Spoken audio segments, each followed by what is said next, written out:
It was a regular evening after work, and I was in my room, feeling happy and calm. I also remember feeling fatigued because work had been a little stressful, although that was typical for me. I just finished reading a book and was about to turn off the light when a loud bang made me jump. It was the sound of my front door being thrown open with force. And when I say force, I mean immense force, like something you'd expect from a monster. My heart started to beat fast, and I felt terrified.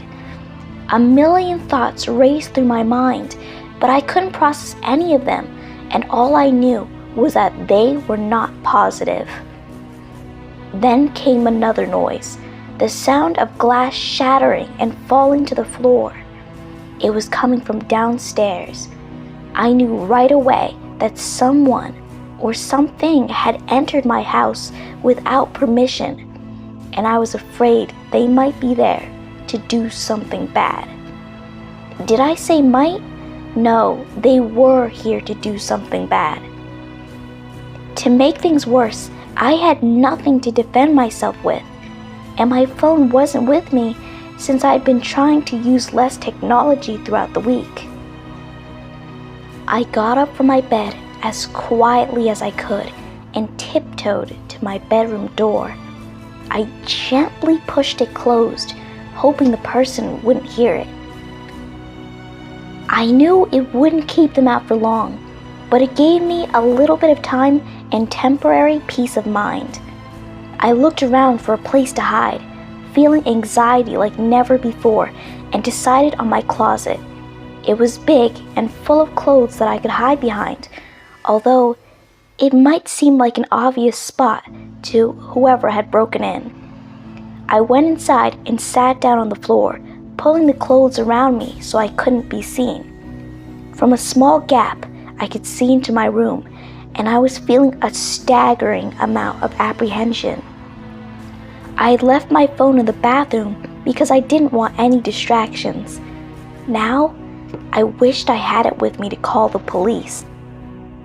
Without any guarantee that someone would come to my rescue, I either had to stay hiding, give in to the demands of the person, or fight back, and neither option made me feel better about my situation. It was fly or fall. There were no other choices. I felt alone and very frightened. Silent, slow footsteps were coming up the stairs. They were heavy, but quiet at the same time, perhaps a sign that the person was experienced. I could tell they were taking their time, searching each room carefully and efficiently. They likely knew that they couldn't afford anyone in the house to live, or else they'd be caught. Finally, they came into my room. It was a person wearing a dark hood and carrying a very used-looking wooden bat. There were all kinds of ominous stains concentrated on the end of it, revealing the long and dark history of its use. I hoped I wouldn't contribute to its horrendous look. They moved around, looking under the bed and behind the curtains. They were so close to me, and I tried hard not to make a single sound. I held my breath, hoping that somehow I could force myself to stop breathing for at least 10 minutes. The person stopped and turned towards the closet.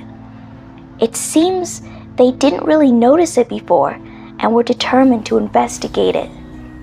My heart was beating so loudly I was sure they could hear it. They took a step closer and then another. Just as they reached out to open the closet door, police sirens filled the air outside. I almost cried out in relief, but I quickly remembered the urgency of the situation. The timing was perfect. The person in the hood stopped. It seemed like they were calculating the chance that they could fight off the police after taking a little bit more time to search around. They looked around the room quickly, then ran out as fast as they could. I stayed in the closet, not moving, not making a sound, until I was sure they were gone. The police came into my room a few minutes later. They told me my neighbor had seen the person break into my house and called them. The police had arrived quickly, but the person had escaped. Figures. That night changed everything for me.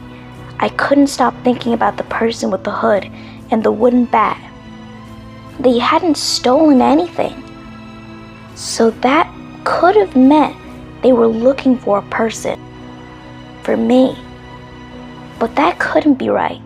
It just couldn't.